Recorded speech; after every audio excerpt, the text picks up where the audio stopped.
शांति। शांति शुरुआत करते हैं आज के गाने से।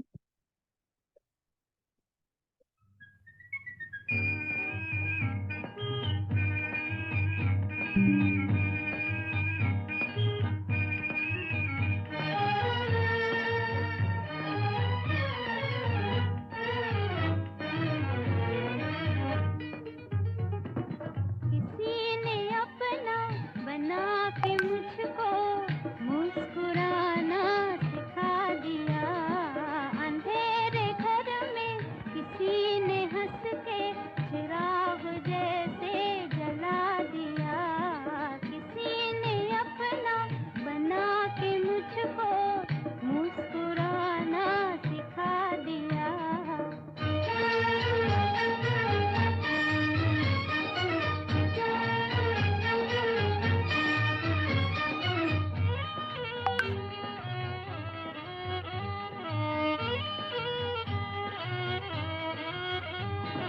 शर्म के मारे मैं कुछ न बोली।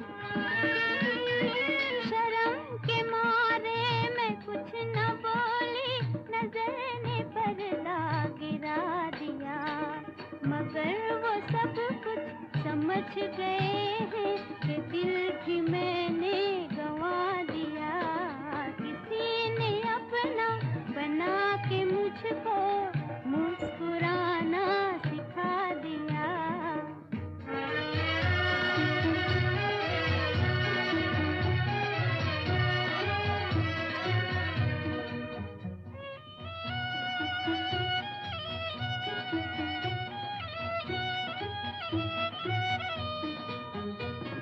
न प्यार देखा न प्यार जाना। न प्यार देखा न प्यार जाना।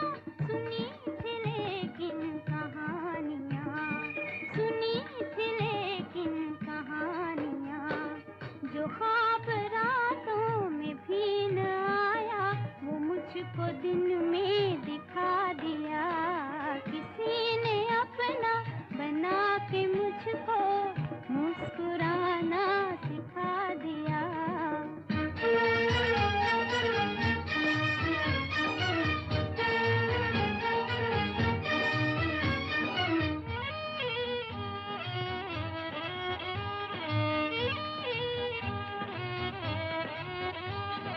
वो रंग भरते हैं जिंदगी में। वो रंग भरते हैं जिंदगी में। बदल रहा है मेरा जहां। कोई सितारे लुटा रहा था। किसी ने दामन बिछा दिया। किसी ने अपना बना के मुझको मुस्कुराना सिखा दिया। अंधेरे घर में किसी ने हंस के चिराग जैसे जला दिया।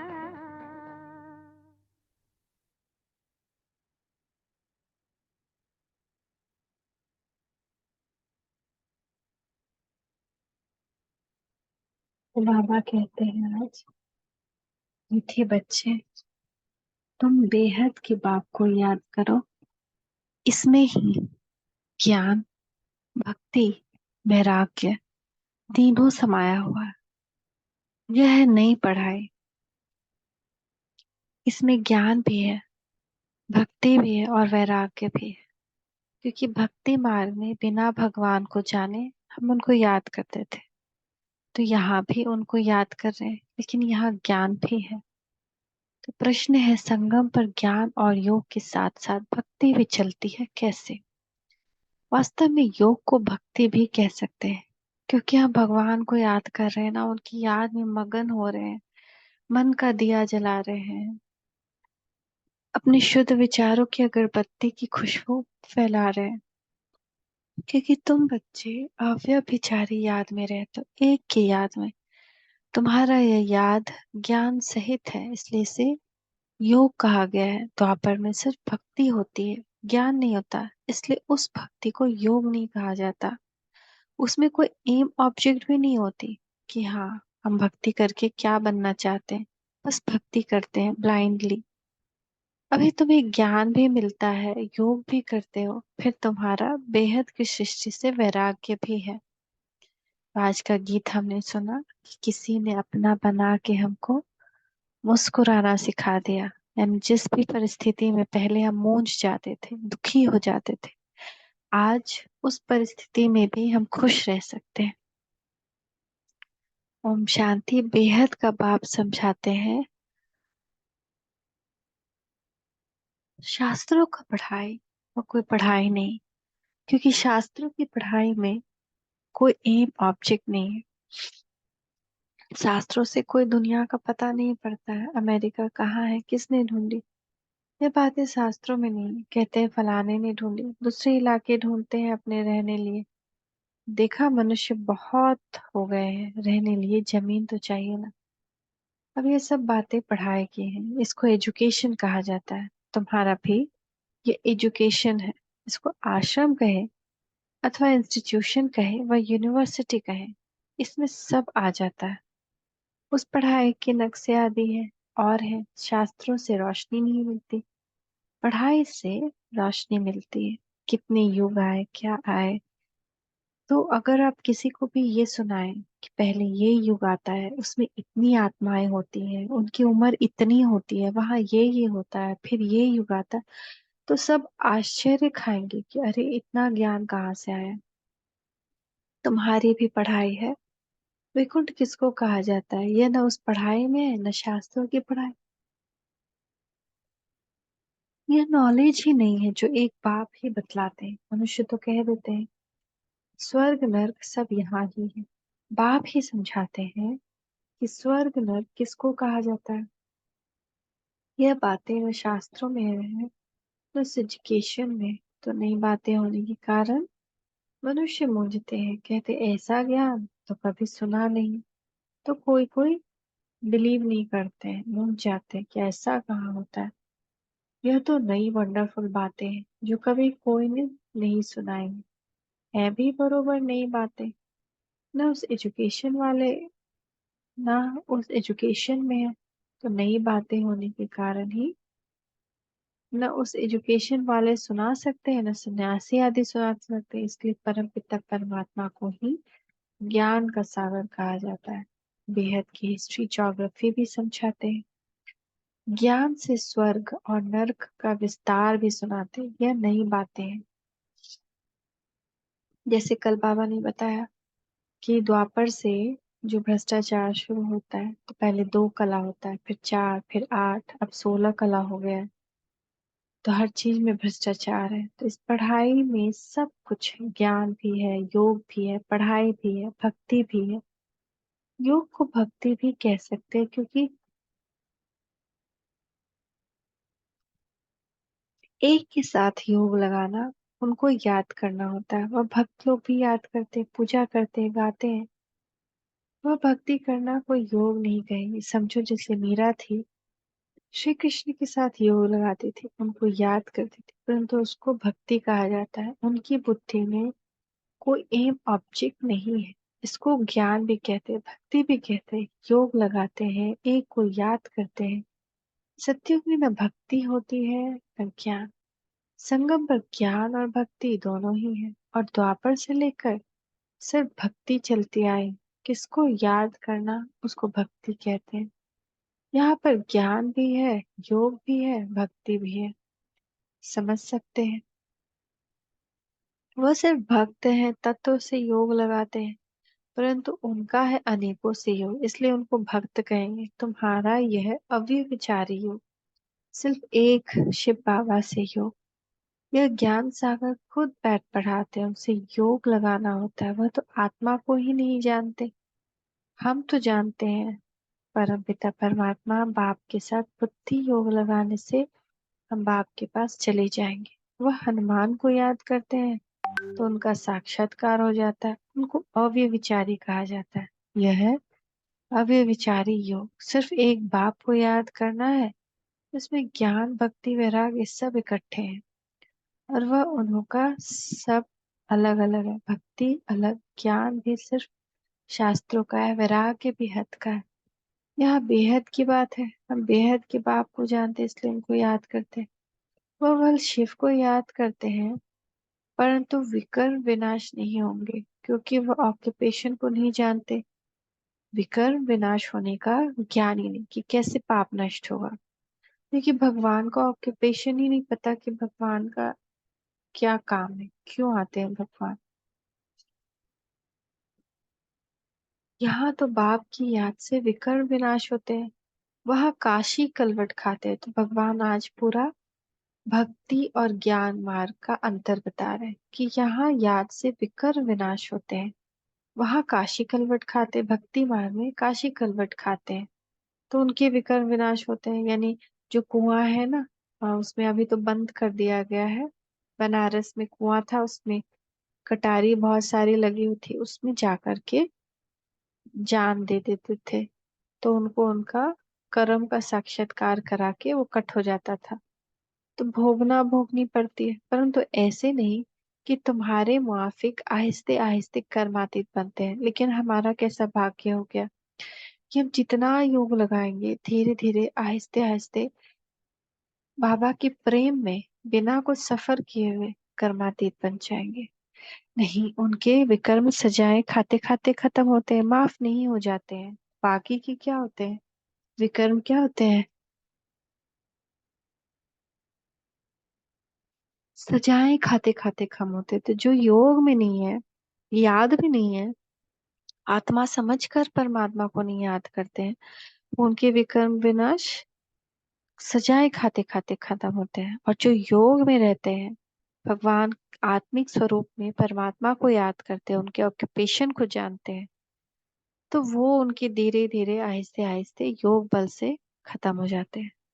तो बाबा कहते हैं यह पढ़ाई भी है, ज्ञान भी है, योग भी है, इसमें सब सिखलाने वाला एक ही बाप। इनको आश्रम अथवा इंस्टीट्यूशन कहा जाता है। लिखा हुआ है बड़ा अच्छा, आगे ओम मंडली नाम रॉन्ग था, अभी समझ आए कि यह नाम बिल्कुल अच्छा है। कोई को भी समझा सकते हो। पहले पहले इसका नाम ओम मंडली था, लेकिन उसके बाद ब्रह्मा कुमारी ईश्वरीय विश्वविद्यालय हुआ। तो ये नाम अच्छा है, बाबा कह रहे।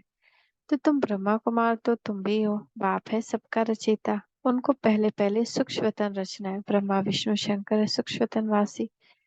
नई सृष्टि रचते हैं तो जरूर प्रजापिता ब्रह्मा चाहिए। सूक्ष्मतन वाला तो यहाँ नहीं आ सकता, वह है संपूर्ण अव्यक्त। ब्रह्मा का संपूर्ण स्वरूप सूक्ष्मतन में है, प्रजापिता ब्रह्मा उनको तो नहीं यहाँ ला सकते क्योंकि वो बिल्कुल अव्यक्त है, उनको फिजिकल बॉडी नहीं है। तो जब फिजिकल बॉडी नहीं है तो फिर वो सुनाएंगे ज्ञान सबको कैसे। यहाँ तो साकार ब्रह्मा चाहिए ना, वह कहाँ से आए, मनुष्य इन बातों को समझ न सके। चित्र तो है ना, ब्रह्मा से ब्राह्मण पैदा हुए, परंतु ब्रह्मा आए कहाँ से, फिर अडॉप्शन होती है। जैसे कोई राजा का बच्चा नहीं होता तो अडॉप्ट करते हैं, बाप भी इनको अडॉप्ट करते हैं, फिर नाम बदल कर रखते हैं प्रजापिता ब्रह्मा। वो ऊपर वाला तो नीचे आ न सके, नीचे वाले को ऊपर जाना है, तो हम लोग को ही ऊपर जाना है, ऊपर वाला नीचे नहीं आ सकता। तो इसमें एक ये भी है कि जैसे ही मान लेते हैं मूवीज में देखिए ना, कोई हीरो बहुत बुरा रोल करता है या बहुत ज्यादा बुरा बुराई के रास्ते पे जाता है और फिर उसको किसी का प्यार मिलता है या उसको अपनी पहचान मिलती है, कुछ मिलता है, कुछ घटना होती है जिससे उसको समझ में आता है कि ये मेरा जो मार्ग था गलत था, और फिर वो अच्छे मार्ग पर चल जाता है। तो जिससे कि सब कोई सेलिब्रेट करता है और कहता है कि अरे ये तो तुम्हारा नया जन्म है, ये तो तुम्हारा नया जन्म है ये। तो ऐसे करके बोलते हैं। तो ऐसे ही जब कलयुग की बुराई से निकलकर भगवान ब्रह्मा बाबा को दादा लेखराज को ये ज्ञान देते हैं, और ज्ञान से जो उनके अंदर परिवर्तन आता है, जो चेंज आता है, तो बाबा उनका नाम प्रजापिता ब्रह्मा रखते हैं क्योंकि वो बदल गए। तो ऐसे ही भगवान ने बहुत सारे आत्माओं के नाम बदले। जैसे दादी गुलजार को उन्होंने हृदय मोहिनी नाम दिया भगवान ने। तो ऐसे ही सबके सुंदर सुंदर नाम दिए थे भगवान ने। तो बाबा कहते हैं ऊपर वाला ब्रह्मा अव्यक्त है, नीचे वाला ब्रह्मा व्यक्त है। तो इस रहस्य को भी अच्छी रीति समझना है, क्योंकि सबका प्रश्न उठता है। कहते हैं दादा को कभी ब्रह्मा, कभी भगवान, कभी श्री कृष्ण कहते हैं। अब इनको भगवान तो कहा नहीं जाता, बाकी ब्रह्मा और श्री कृष्ण को तो कह सकते हैं, क्योंकि श्री कृष्ण सुंदर से श्याम बनता है। तो अब रात है तब कहेंगे ब्रह्मा, जब दिन है तब कहेंगे श्री कृष्ण। श्री कृष्ण की आत्मा का भी अंतिम जन्म है, और यह श्री कृष्ण है आदि का जन्म। यह क्लियर कर लिखना पड़े, 84 जन्म राधे कृष्ण के और लक्ष्मी नारायण के बताने पड़े। यहाँ फिर उनको अडॉप्ट करते हैं तो ब्रह्मा का दिन और ब्रह्मा की रात हो जाती है। वही फिर लक्ष्मी नारायण का दिन और रात। उनकी वंशावली का भी ऐसे हुआ। अब तुम अब ब्राह्मण कुल के हो, फिर देवता कुल के बनेंगे। तो ब्रह्मा कुमार कुमारियों का भी दिन और रात हुआ ना। ये बड़ी समझने की बातें हैं। चित्रों में भी क्लियर है। नीचे तपस्या कर रहे हैं, अंतिम जन्म में ब्रह्मा का आए कहाँ से, किससे पैदा हो। तो ब्रह्मा को अडॉप्ट करते हैं, जैसे राजा अडॉप्ट करते हैं। फिर उनको राजकुमार कहते हैं, ट्रांसफर कर देते हैं, प्रिंस ऑफ फलाना। पहले तो प्रिंस नहीं था, राजा ने अडॉप्ट किया तो नाम डाला प्रिंस। यह रस्म रिवाज चलती आए। बच्चों को यह बुद्धि में आना चाहिए, दुनिया नहीं जानती कि बाप कैसे पुरानी दुनिया का विनाश और नई दुनिया की स्थापना करते हैं। यह रोशनी तुम बच्चों को है, तुम्हारे में भी नंबरवार है। आगे चलकर छोटी छोटी बच्चियां भी बहुत तिखी होती जाएंगी, क्योंकि कुमारियां हैं। लिखा हुआ भी है कुमारियों द्वारा बाण गंगा है ना। बाण गंगा क्या यादगार है कि ज्ञान का बाण लगाया कुमारी ने, अर्ध कुमारी ने या कुमारियों ने। तो कुमारियों का चमत्कार नंबर 1 में गया। मम्मा भी कुमारी है तो सबसे तीखी गई। कहा जाता है डॉक्टर सोज मदर। मदर तो नहीं बैठ कोई से बात करेगी, यहाँ तो माँ तो गुप्त व मम्मा है प्रत्यक्ष, यानी जगदम्बा है प्रत्यक्ष। तो तुम शिव शक्ति अथवा बच्चों का काम है माँ को शो करना। बहुत अच्छी अच्छी बच्चियां भी हैं जिनका पुरुषार्थ अच्छा चलता है। कौरव संप्रदाय में भी किन्हों का नाम मुख्य है ना। जैसे कौरव में भी कोई कोई नाम मुख्य होता है ना, जैसे दुर्योधन को सब याद करता है। तो जो महारथी, यहाँ भी महारथियों के नाम है। सबसे बड़ा है ऊंच शिव बाबा, ऊंचते ऊंच भगवान, उनका ऊंचा ठाव। वास्तव में ठाव तो हम आत्माओं का भी ऊंचा है। हम सब भी क्या है, परम धाम निवासी श्रेष्ठ आत्माएं हैं। तो मनुष्य तो सिर्फ महिमा करते रहते, जानते कुछ भी नहीं। हम आत्माएं भी वहां की रहने वाली, परंतु हमको जन्म मरण में आकर पाठ बजाना है। भगवान जन्म मरण में नहीं आते, पाठ उनका भी है, परंतु कैसे यह भी तुम जानते हो कि भगवान आते हैं ब्रह्मा के तन में और उनके तन द्वारा ज्ञान देते हैं। ये भी हम लोग को अब पता है। अभी तुम बच्चे समझते हो कि यह शिव बाबा का रथ है, यानी ब्रह्मा बाबा शिव बाबा का रथ बनता है, आत्मा का रथ बनता है। हम क्या है, रथी। ये शरीर क्या है हमारा, रथ। अश्व अथवा घोड़ा भी है, तो इस शरीर को और घोड़ा भी कहते हैं।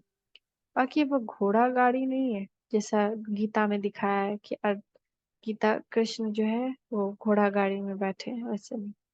यह भी जो भूले हुए हैं, यह ड्रामा में नोंद है। ये भी भूलना हमारा इस ज्ञान को ड्रामा में नोंद है। आधा कल्प हम भी भूल में भटकते भटकते एकदम भटक जाते हैं। आधा कल्प भटकते हैं, यानी द्वापर युग से लेकर कल युग तक। अभी रोशनी मिली है तो बहुत खबरदार हो पड़े। जानते हैं पुरानी दुनिया खत्म होनी है, हमको नष्टो मोहा बनना है। कमल फूल समान गृहस्थ व्यवहार में रहते नष्टो मोहा बनने का पुरुषार्थ करना है। तोड़ तो सबसे निभाना है, साथ भी रहना है। ये भट्टी भी बननी थी जैसे कल पहले बनी थी। अभी तो कहते गृहस्थ व्यवहार में रह मेहनत करनी है, कि हाँ घर परिवार छोड़ने की बात ही नहीं। हम तो घर में बैठे हैं ना। कितने बच्चे हैं, लौकिक भी थे, छोड़ छोड़ा कुछ भी नहीं है। हमने क्या छोड़ा है ना। बुराई छोड़ी है बस। तो सन्यासी तो जंगल में चले जाते हैं, हम तो शहर में बैठे रहे। तो उनसे तोड़ निभाना है, जिनके साथ भी हम रहते हैं उनके साथ तोड़ निभाना है। बाप की रचना बाप कमाकर बच्चे को वर्षा देते, पहले तो वर्षा देते हैं काम विकार का, फिर उनसे छुड़ाकर निर्विकारी बनाना बाप का ही काम है। तो पहले लौकिक बाप जो है वो काम विकार का वर्षा देते हैं, और फिर अलौकिक बाप हमको छुड़ाकर निर्विकारी बनाते हैं। दोनों बाप का ही काम है, दो बाप है ना। तो एक लौकिक बाप काम विकार का वर्षा देते हैं और अलौकिक बाप निर्विकारी बनाते हैं।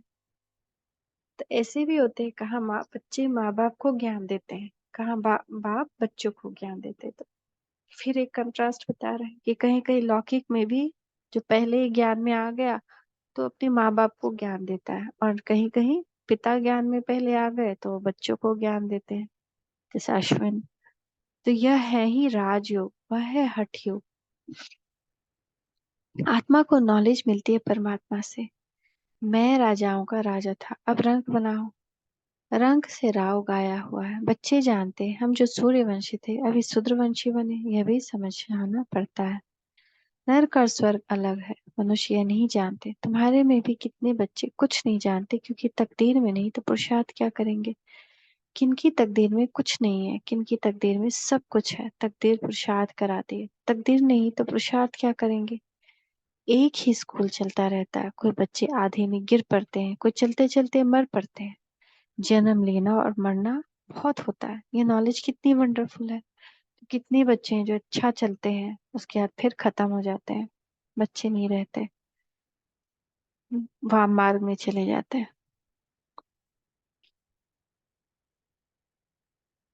नॉलेज तो बहुत सहज है, बाकी कर्मातीत अवस्था पाना है, इसमें ही सारी मेहनत है कि हम कर्म से बिल्कुल डिटैच हो जाएं।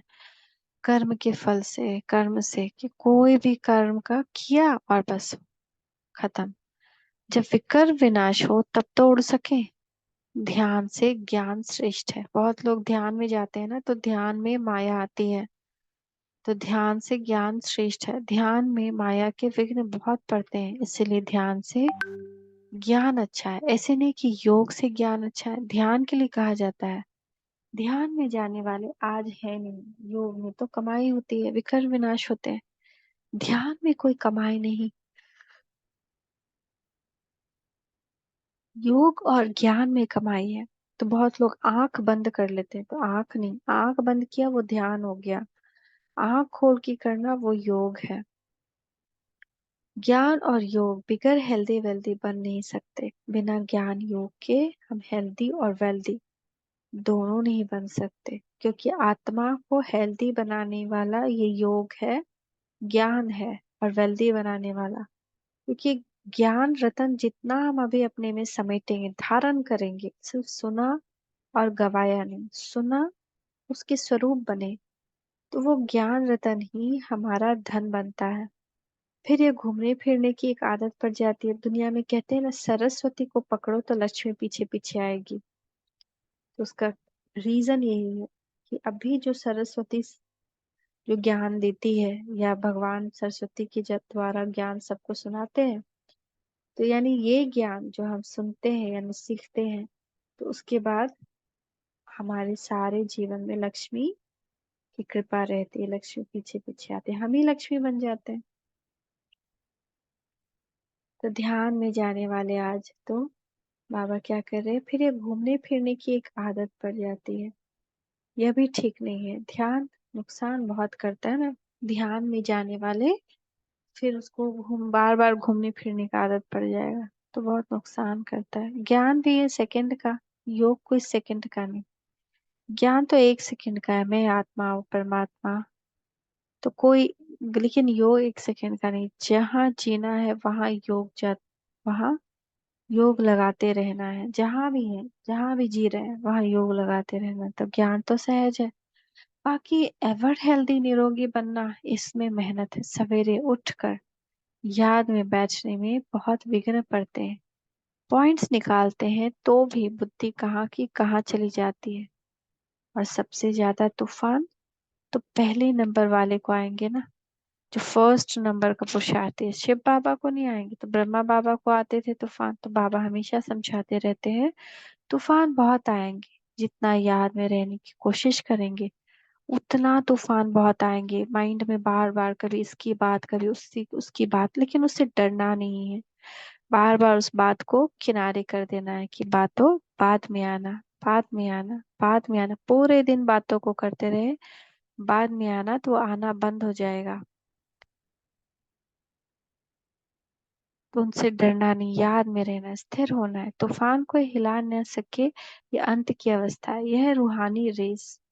शिव बाबा को याद करते रहो, यह भी समझने की और धारण करने की बातें हैं। धन दान देने नहीं करेंगे तो धारणा नहीं होगी। पुरुषार्थ करना चाहिए। दो बाप की पॉइंट्स किसको समझाना बहुत इजी है। यह भी तुम ही जानते हो, बाप 21 जन्मों का वर्षा देते हैं। तुम कहेंगे लक्ष्मी नारायण से बाप से 21 जन्म का वर्षा मिला है। बाप ने ही उनको राजयोग सिखलाया, और कोई मुख से कह न सके कि उन्हें भगवान ने यह वर्षा दिया। दुनिया में कोई किस बात में खुश रहते हैं, तुम जिस बात में खुश हो उसको कोई नहीं जानते। मनुष्य तो अल्पकाल क्षण भंगुर खुशी मनाते हैं। तुम हो सच्चे ब्राह्मण कुलभूषण, जो योगी हो, ज्ञानी हो। तुम्हारे इस अतीन्द्रिय सुख की खुशी को कोई और जान न सके। जब हमारे विकर्ण विनाश होते हैं और जब आत्मा हल्की होती है तो निरंतर अतीन्द्रिय का अनुभव करती है। मून पर जाने का क्या क्या, वह तो क्या क्या माथा मारते हैं, मून पर जाने का पुरुषार्थ करते हैं, बहुत डिफिकल्ट मेहनत करते हैं, उन सब की मेहनत बर्बाद हो जानी है। तुम बिना कोई तकलीफ के ऐसी जगह जाने का पुरुषार्थ करते हो जहाँ और कोई जा न सके, एकदम ऊंच ऊंच परम धाम में जाते हो। कितने लकी हैं। अच्छा, मीठे मीठे सिक्की लदे बच्चों प्रति माता पिता बाप दादा का याद प्यार, गुड मॉर्निंग। रूहानी बाप को रूहानी बच्चों की नमस्ते। रूहानी बाप की रूहानी बच्चों को नमस्ते। रूहानी बच्चों की रूहानी माता पिता बाप दादा को याद प्यार, गुड मॉर्निंग। नमस्ते बाबा, नमस्ते, शुक्रिया बाबा, शुक्रिया। धारणा के लिए मुख्य सार। गृहस्थ व्यवहार में रहते नष्टो मोहा भी बनना है, साथ साथ सबसे तो निभाते कमल फूल समान रहना।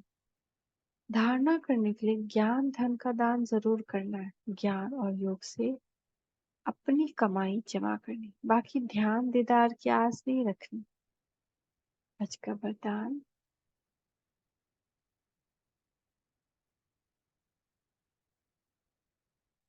संतुष्टता के सर्टिफिकेट द्वारा भविष्य राज्य भाग्य का तख्त प्राप्त करने वाले संतुष्ट मूर्ति भव। संतुष्टता के सर्टिफिकेट द्वारा भविष्य राज्य भाग्य का तख्त पाने वाले संतुष्ट मूर्ति भव। संतुष्ट रहना है और सर्व को संतुष्ट करना है, यह स्लोगन सदा आपके